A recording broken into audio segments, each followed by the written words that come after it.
The Galaxy Z Fold 8 marks a major shift for Samsung. It's the company's first wide format foldable, and honestly this might be the most practical design they have ever made.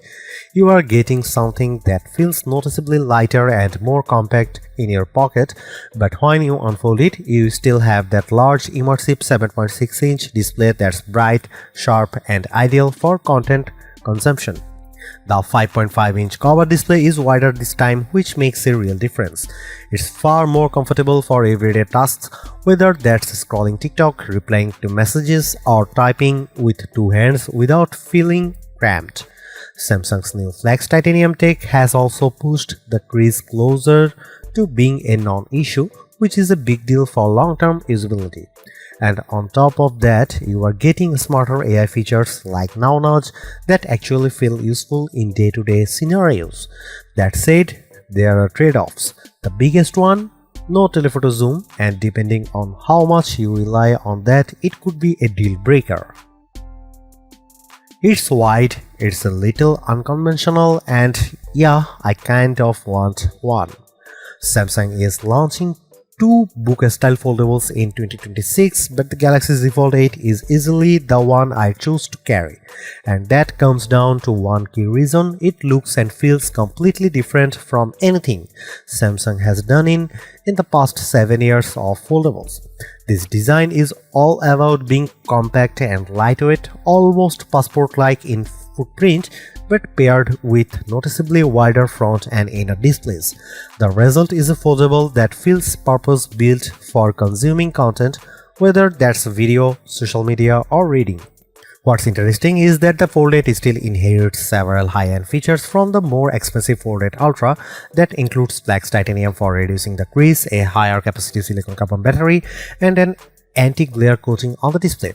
Of course, hitting the $1,899 price means compromises. You are losing the telephoto lens and there is no flex mode this time around. But even with those trade-offs, I can already see a lot of people gravitating towards this design. Here are my hands-on impressions so far.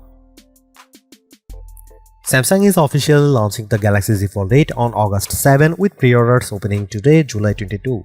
Pricing starts at $1,899 for the base model with 256GB of storage and 12GB of RAM.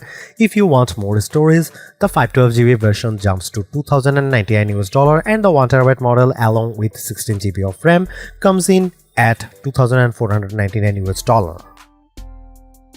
The first thing that stood out to me when I picked up the Galaxy Z Fold 8 was just how light it feels. At only 201 grams, this is officially the lightest book-style foldable Samsung has ever made.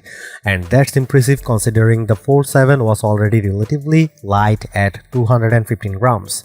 Then there is the front display. It's noticeably wider, which immediately makes the phone feel less cramped compared to the previous designs and even compared to the Fold 8 Ultra. When you unfold it, the 7.6-inch main display feels more natural for video and multitasking with reduced black bars that make better use of the screen. Samsung also refined the physical design in subtle but meaningful ways. The side frame now has precision machined grooves that make opening the device easier and more comfortable. And if you have always been bothered by the crease, this is one of the biggest improvements. Flex Titanium significantly reduces its visibility and feel. Durability-wise, Samsung claims up to 500,000 folds, which is something I actually saw demonstrated ahead of launch in Korea. However, the IP48 rating means you get water resistance but still no real dust protection, which is disappointing, especially for something you might want to use outdoors or at the beach. There are a few other compromises. The 10-megapixel punch hole camera on the main display is still visible and not particularly elegant, especially if you are hoping for a return to under-display camera tech. There is also no S Pen support, which feels like a missed opportunity given the size of the screen. In terms of dimensions, it's slightly thicker than the Fold 8 Ultra when unfolded, but it never feels bulky. And when it comes to colors, lavender stands out the most alongside graphite cream and an online exclusive pistachio option. It's worth noting Samsung isn't the first to try a white foldable design. Huawei has done something similar, but that device is heavier, thicker, and not available in the US, which makes Samsung's approach more relevant here. The cover display comes in at 5.5 inches, which might sound small on paper, but because of the wider 10:16 aspect ratio, it feels far more usable than previous Fold models. Typing is easier and content feels less compressed.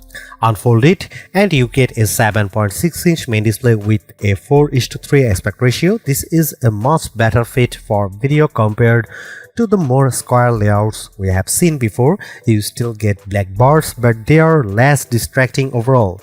Rotate the device and that 3:4 layout works really well for browsing websites or reading ebooks. It's a surprisingly versatile screen. One issue I noticed is the keyboard. It still takes up a large portion of the screen, which can interrupt the experience when typing. Brightness is another big upgrade. The Fold 8 reaches up to 3000 nits, making it the brightest display Samsung has put on a phone so far. In fact, during my testing, I had to lower the brightness just to properly capture footage. Samsung also added an anti-glare coating, which should significantly improve outdoor visibility in direct sunlight. One thing missing, though, is the privacy display feature from the S26 Ultra series, which would have been a nice addition for protecting on-screen content in public. This is where the compromises become very clear. The Galaxy Z Fold 8 only has two rear cameras, a 50-megapixel main sensor and a 50-megapixel ultra-wide. There is no telephoto lens, which means no optical zoom. If you can live without that, the overall camera performance should still be solid. Samsung has focused heavily on improving low-light performance with its nightography enhancements. From my testing, photos looked brighter compared to the Fold 7, although I didn't notice a major leap in detail. There are some interesting additions on the video side. Dual recording lets you capture footage using both front and rear cameras simultaneously with previews on both displays. It's a flexible setup that opens up creative possibilities. The standout feature, though, is AI-driven. It's called My Fan Cam. You select a subject and the phone automatically tracks and reframes them throughout the video. I tested it and it works surprisingly well. It's one of those features that feels genuinely useful rather than gimmicky. Samsung is finally using silicon carbon battery technology in the Fold 8, which allows for higher capacity without increasing size. You are getting a 4800 mAh battery, up from 4400 mAh in the Fold 7 despite the more compact design. Charging speeds have also improved. Wired charging jumps to 45 watt, which should get you to around 69% in 30 minutes. Wireless charging increases to 20 watt as well. However, there is still no built-in magnetic system like MagSafe. You'll need a compatible case for that, which feels like a missed opportunity.